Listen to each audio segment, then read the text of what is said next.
রাতের অন্ধকারে বিশ্ববিদ্যালয়ের অভ্যন্তরে ধারণা করানো হচ্ছে কিসের স্বার্থে? এবিভিপি আরএসএস জবাব দাও।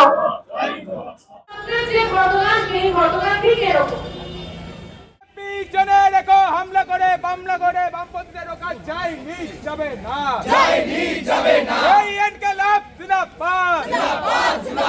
এই মধ্যরাতে আক্রমণকারী বিজেপিকে জানাই দেখ দেখ দেখ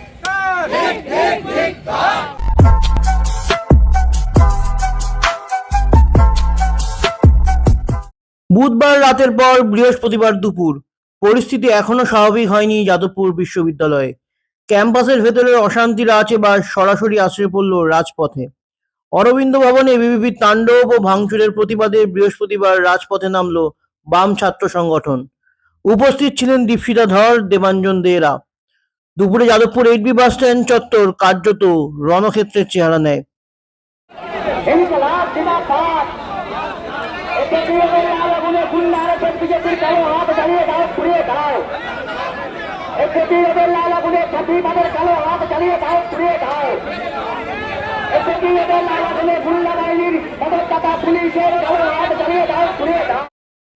পুলিশের ব্যারিকেড, ধস্তাধস্তি এবং আন্দোলনকারীদের ক্ষোভে কিভাবে উত্তপ্ত হয়ে উঠল গোটা এলাকা দেখুন পারফেক্ট হ্যাশট্যাগের এই বিশেষ গ্রাউন্ড রিপোর্টে। কারণ perfect hashtag, story that connects life. Jadavpur বিশ্ববিদ্যালয়তে কালকে রাত্রির বেলা ফেকসুর একটা জিবি মিটিং হচ্ছিল। সেই মিটিংটার মধ্যে থেকে হঠাৎ করে এবিভিপির কয়েকজন এসে ক্যাডাররা এসে তাদেরকে নকশাল ফকশাল বলতে আরম্ভ করেছিল। তারা সামান্য একটা প্রশ্ন করেছিল যে আমাদেরকে নকশাল কেন বলা হচ্ছে। তারপরে সন্ত্রাস আরম্ভ করে দেয় এবিভিপি। একটা ছেলে বাইরে বেরিয়ে মুড়ি খাচ্ছিল জিবি মিটিং থেকে ব্রেক নিয়ে, সেই ছেলেটার রক্তাক্ত অবস্থায় তাকে পাওয়া যায় সুলেখার সামনে থেকে। এরকম অবস্থা কখনো। আর বহিরাগতরা এসে প্রফেসর, তারপরে বহিরাগতরা এসে প্রফেসর স্টুডেন্ট সবাইকে ধরে ধরে খেলাচ্ছে, সবাইকে মারছে। এরকম কখনো এটা কখনো একটা কলেজের একটা সেন্টার অফ লার্নিং এর কখনো সংস্কৃতি হতে পারে না। এইটার বিরুদ্ধে, বহিরাগতদের এভাবে ঢুকে আসার বিরুদ্ধে, এবিভিপির এই সন্ত্রাসের বিরুদ্ধে আমাদের এই আজকের বিক্ষোভ। বিশ্ববিদ্যালয়ে যে ঘটনাটা ঘটেছে গতকাল, সেই ঘটনার সেই নিষ্কাশনের ঘটনার প্রতিরোধে আজকে আপনাদের যে মিছিল, সেটার ব্যাপারে আমাদের যে ছাত্রছাত্রীদের উপর কালকের আঘাত আনা হয়েছে, তাদেরকে তাড়া করা হয়েছে লিটারালি। সেই তাড়া করার জন্য তাদেরকে অরবিন্দ ভবনে আটকে থাকতে হয়েছে, অরবিন্দ ভবনে আগুন জ্বালানোর চেষ্টা হয়েছে, পতাকায় আগুন দেওয়া হয়েছে।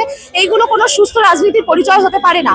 আমরা এই অসুস্থ রাজনীতির বিরোধিতা জানাচ্ছি এবং ওনারা যে দাবিগুলো করছেন যে আমরা নাকি ছাত্রদেরকে মেরেছি, তার ভিডিও প্রমাণ থাকলে পারে, কালকের ভিডিও প্রমাণ, অন্য পুরোনো ভিডিও এনে লাভ নেই।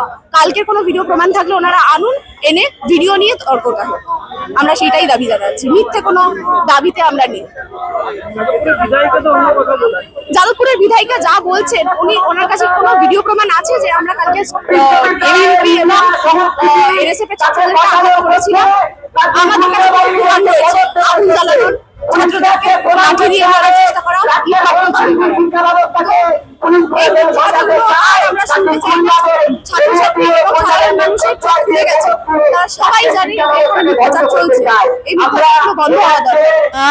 যাদবপুর বিশ্ববিদ্যালয়ের ছাত্র সমাজের সংহতিতে আজকে এখানে সমবেত হয়েছি। সমস্ত অংশের মানুষ, গণতন্ত্র প্রিয়, শিক্ষানুরাগী, যাদবপুর বিশ্ববিদ্যালয়কে যারা ভালোবাসেন, যারা এই রাজ্যের শিক্ষা প্রতিষ্ঠানগুলোকে, সরকারি শিক্ষা প্রতিষ্ঠানগুলোকে বাঁচানোর জন্য লড়াই করেন, যাদবপুরের প্রাক্তনীরা, যাদবপুরের শুভানুধ্যায়ীরা এই সময়ে তারা যাদবপুরের ছাত্রছাত্রীদের পাশে দাঁড়াতে চান এবং বছরের পর বছর ধরে যাদবপুর বিশ্ববিদ্যালয়ের ছাত্রছাত্রীদেরকে পাশে দাঁড়িয়ে এসছেন। এই অঞ্চলের বাসিন্দারা, নাগরিকেরা সকলে ঐক্যবদ্ধ হয়েছেন যাদবপুর বিশ্ববিদ্যালয়ের সংগতিতে। তার কারণ যাদবপুর বিশ্ববিদ্যালয়ে হুমকির মুখে হুমকি দিয়েছে বহিরাগত গুন্ডারা, কিছু শিক্ষা বিরোধী, শিক্ষা আন্দোলন বিরোধী, বঙ্গভঙ্গ বিরোধী আন্দোলনের প্রতীক হিসেবে যাদবপুরের জন্ম। সেই যাদবপুর বিরোধী কিছু শক্তি যারা বহিরাগত, যারা গুন্ডা, যারা শিক্ষাকে ধ্বংস করতে চায়, যারা মানুষের রীতিনীতি করে দিতে চায়, যাদবপুরের ইতিহাস তারা জানে না। যাদবপুর বিশ্ববিদ্যালয়ের ইতিহাস রবীন্দ্রনাথ ঠাকুর মিছিলে হাঁটতে হাঁটতে বঙ্গভঙ্গ বিরোধী আন্দোলনের সময় পর্বে ডাক দিয়েছিলেন শিক্ষা প্রতিষ্ঠান গড়ে তোলা। এই রাস্তায় মিছিলে হাঁটার সময় সিদ্ধান্ত হয়েছিল বঙ্গীয় শিক্ষা পরিষদ গড়ে উঠেছিল, তারপর সেখান থেকে ইঞ্জিনিয়ারিং কলেজ, তারপরে যাদবপুর বিশ্ববিদ্যালয়। যাদবপুর বিশ্ববিদ্যালয়ের স্বাধীনতা আন্দোলনে ছত্রে ছত্রে বিশ্ববিদ্যালয়ের ছাত্রছাত্রীদের ভূমিকা রয়েছে। জেনারেল ক্যারিয়াপ্পা যখন যাদবপুর বিশ্ববিদ্যালয় সমাবর্তনে উপস্থিত হয়ে একের পর এক ভুল কথা বলছেন, মিথ্যে কথা বলছেন, কালিমালিপ্ত করছেন কমিউনিস্ট আন্দোলনকে, স্বাধীনতা আন্দোলনকে, তখন তিনি প্রশ্ন করেছিলেন মূল থেকে, ইজ দেয়ার এনি কমিউনিস্ট? সেই সময়ে দাঁড়িয়ে যাদবপুরের সেই সমাবর্তন অনুষ্ঠানে যাদবপুরের একজন ছাত্র শঙ্কর গুপ্ত তিনি হাত তুলে বলেছিলেন, yes there is one, I am a communist. এইটা যাদবপুরের ইতিহাস। সেই বার্তা ছড়িয়ে পড়েছিল গোটা যাদবপুরে, পশ্চিমবঙ্গের অন্যান্য শিক্ষা প্রতিষ্ঠানগুলোয়। সেন্টার ফর এক্সিলেন্স হিসেবে যাদবপুরকে রক্ষা করতে হবে আমাদের, সরকারি শিক্ষা ব্যবস্থাকে রক্ষা করতে হবে আমাদের।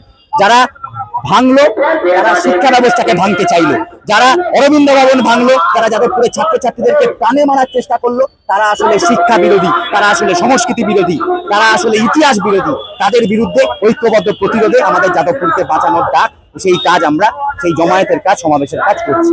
বলছেন যে বামপন্থীরাই এইরকম কাজ এবং যাদবপুরে কয়েকদিন আগে একটা নির্বাচন হয়েছিল, আইসিসির নির্বাচন, এবিভিপি 5% ভোট পায়নি। যাদবপুর এবিভিপি শূন্য। ওরা বাইরে থেকে হুলিগানরা নিয়ে গিয়ে কালকে যাদবপুর বিশ্ববিদ্যালয়ে তাণ্ডব চালিয়েছে। যাদবপুর বিশ্ববিদ্যালয়কে কালিমালিপ্ত করতে চায়। এই স্বাধীনতা আন্দোলনের সময় থেকে দেখেছি ব্রিটিশ সাম্রাজ্যবাদের দালাল যারা ছিল তারা, আর আজকে কর্পোরেটের দালাল যারা, তারা যাদবপুর বিশ্ববিদ্যালয়কে শেষ করে দিতে চাইছে। আমরা তার প্রতিহত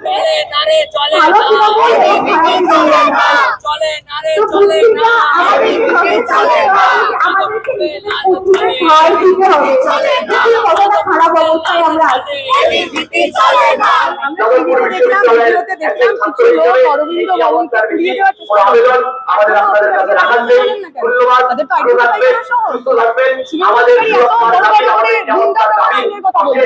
যে বহিরাগত লোকেরা রাত্রি 12টার পর একটা ইউনিভার্সিটির মধ্যে ঢুকে ইউনিভার্সিটিকে জ্বালিয়ে দেওয়ার চেষ্টা করে, তারা গুন্ডা নয়?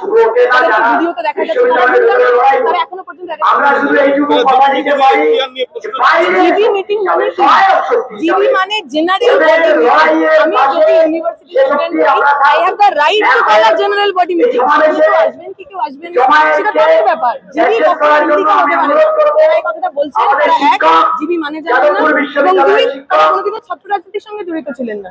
এবং দেখে মনেই হয় যে তিনি বিজেপির এখন এমএলএ হয়েছে, প্রথম তো অবশ্যই সত্যি। কয়েকজনকে মারধর করা হয়েছে, বাম ছাত্র সংগঠনের সমর্থকদের বিরুদ্ধেই অভিযোগ করছে এবিভিপি। মানে সেটার প্রমাণ কোথায়? আমরা তো যা চোখের সামনে দেখলাম, আমরা যা চাক্ষুষ করলাম, তাতে এবিভিপির বহিরাগত গুন্ডারা একটা ইউনিভার্সিটির মধ্যে ঢুকে সেখানে ছেলে মেয়েদের জ্বালিয়ে দেওয়ার চেষ্টা করছে, গায়ে আগুন ছুঁড়ে মারছে। এইটা তো রিয়ালিটি। এই রিয়ালিটিটাকে ঢাকার জন্য নানা ধরনের মিথ্যা কথা আপনারা সাজাতে পারে, কিন্তু সত্যিতে এটাই। গতকাল রাত্রে বিজেপির বহিরাগত গুন্ডারা পশ্চিমবঙ্গের সবচেয়ে এমিনেন্ট পশ্চিমবঙ্গের সবচেয়ে ভালো পড়াশোনা করার জায়গা ভাঙার চেষ্টা করছে, সাধারণ ছাত্রছাত্রীদের আক্রমণ করছে। ভালো হয়েছে, পুড়িয়েছে, তাতে আমাদের কিছু বলার নেই। সাভারকারের 5 লোকেরা যদি গণেশ ঘোষদের পার্টির পতাকা না পড়ায়, সেটাই বরং আশঙ্কা। গণেশ ঘোষরা যখন মাস্টারদা সূর্য সেনের নেতৃত্বে ভারত স্বাধীন করার চেষ্টা করছিল, তখন সাভারকাররা ব্রিটিশের পা চাচ্ছিল। ফলে ওনারা যদি আমাদের পতাকার সম্মান করতেন, আমি আশঙ্কিত হয়েছিলাম যে আবার কি করে হয়েছে। এরকম কোন ইউনিভার্সিটিতে অভিযান করা যায়? আমরা শুনেছি রাজভবন অভিযান, বিধানসভা অভিযান। কেন কেন যাবে? আমরা যখন কোনো বলি নবান্ন চলো, আমরা কেন বলছি? কারণ নবান্নতে আমার ইলেক্টেড রিপ্রেজেন্টেটিভ রয়েছে, আমার এমএলএ এমপি মন্ত্রী সেখানে যাদবপুর ইউনিভার্সিটি, সেটা তো বাইরের কারোর কাছে অ্যাকাউন্টেবল নয়। আমি সেখানে যাত্রা বা সেখানে চলো বলতে কি করে কলটা দিতে পারি? এটা আসলে ইউনিভার্সিটির মধ্যে ঢুকে যে গুন্ডামি করেছে, সেই গুন্ডামিটাই আরো কয়েক গুণ পশ্চিমবঙ্গের পুলিশ প্রশাসন আগের কি রূপ হয়, তারা আসলে কি কি করতে পারেন, তারা আসলে কোন দিকে দাঁড়িয়ে আছে, সেটা আজকে দেশ বিরোধী কোথায়, সেটা কোথায় প্রমাণ হয়েছে? এই যে দেশবিরোধী স্লোগান আমি 2016 সাল যবে থেকে আমি জেএনইউ স্টুডেন্ট তবে থেকে শুনছি, 2026 10 বছর হয়ে গেল, কোথায় প্রমাণ হলো? কোথাও প্রমাণ হয়নি, কারণ এটার কোনো অস্তিত্ব নেই। একেবারে মন গড়া একটা মিথ্যে কথা। যেহেতু এই মুহূর্তে দাঁড়িয়ে বামপন্থীদের বিরুদ্ধে তাদের কিছু বলার নেই, তাই একটা নতুন এই প্রোপাগান্ডা যেটা ওরা 10 বছর ধরে চালিয়ে যাচ্ছে, সেই ফাঁকা রেকর্ড, সেই ভাঙা রেকর্ড ওরা বাজাচ্ছে। পশ্চিমবঙ্গে দাঁড়িয়ে যাদবপুরের মধ্যে যে সমস্ত ছাত্রছাত্রীরা রাজনীতি করেন, পড়াশোনা করেন, আমি বিশ্বাস করি তারা পশ্চিমবঙ্গের গর্ব, তারা ভারতের গর্ব। যাদবপুরের বিধায়িকা উনি কাল সারা রাত কি করছিলেন, এই উত্তরটাকে দিতে হবে। যাদবপুরের বিধায়িকা যাদবপুর বিশ্ববিদ্যালয় ক্যাম্পাসটা কসবা কেন্দ্রের মধ্যে পড়ে, যাদবপুর কেন্দ্রের মধ্যে পড়ে না। তাহলে যাদবপুরের বিধায়িকা রাত্রির বেলা ওখানে কি করছে? যাদবপুরের বিধায়িকার সঙ্গে লেখাপড়ার কোনো সম্পর্ক নেই। সরকারি লেখাপড়ার ব্যবস্থার কোন রকম দায়ী দায়িত্ব ওনাকে সরকারের পক্ষ থেকে দেওয়া হয়নি। এমনি ওনার সাথে লেখাপড়ার সম্পর্ক নেই, ওনার কথা শুনলে বোঝা যায়। ওনার সাথে যাত্রাপাটির সম্পর্ক থাকতে পারে, কিন্তু ওনার সাথে লেখাপড়ার সম্পর্ক। তাহলে উনি কোন উদ্দেশ্যে যাদবপুর বিশ্ববিদ্যালয়কে কেন্দ্র করে গতকাল সারা রাত তাণ্ডব চালালেন? স্পষ্ট হয়ে যাচ্ছে তো, উদ্দেশ্য তো গুন্ডামি, কারণ গুন্ডামি ছাড়া আর কোনো উদ্দেশ্য ওনার থাকার কথা নয়। যাদবপুর বিশ্ববিদ্যালয়ের উপর আক্রমণ করে যাদবপুর বিশ্ববিদ্যালয়ের গণতান্ত্রিক পরিসর, লেখাপড়ার পরিসর, লেখাপড়ার মুক্ত পরিবেশ, এইটাকে ধ্বংস করবার চেষ্টা করছে। এইভাবে যাদবপুরকে দমানো যায়নি, যাদবপুরকে দমানো যাবে না। কাল সারা রাত পুলিশের সঙ্গে যোগাযোগ করার সত্ত্বেও পুলিশের পক্ষ থেকে কোনো সদর্থক ভূমিকা পালন করা হয়নি। কেন? কারণ এই বিজেপির বিধায়িকা সে পুলিশকে ইনস্ট্রাকশন দিয়ে দিয়েছিল যে ক্যাম্পাসের ভেতর যা খুশি হয়ে যাক, তোমরা কেউ পুলিশ যেন ইন্টারভেন না করে। বড় পরিকল্পনা ছিল, আগুন লাগিয়ে দেওয়ার চেষ্টা হয়েছে, ছাত্রছাত্রীদেরকে পুড়িয়ে মারবার পরিকল্পনা ছিল। বিজেপির পরিকল্পনা ছিল যাদবপুর বিশ্ববিদ্যালয়ের ক্যাম্পাসের প্রগতিশীল ছাত্রছাত্রীদেরকে পুড়িয়ে মারবে। আমরা স্পষ্ট বলছি, এইভাবে বিশ্ববিদ্যালয়কে দমানো যায় না, বিশ্ববিদ্যালয়কে দমানো যায়নি, যাদবপুর বিশ্ববিদ্যালয়কে দমানো যাবে।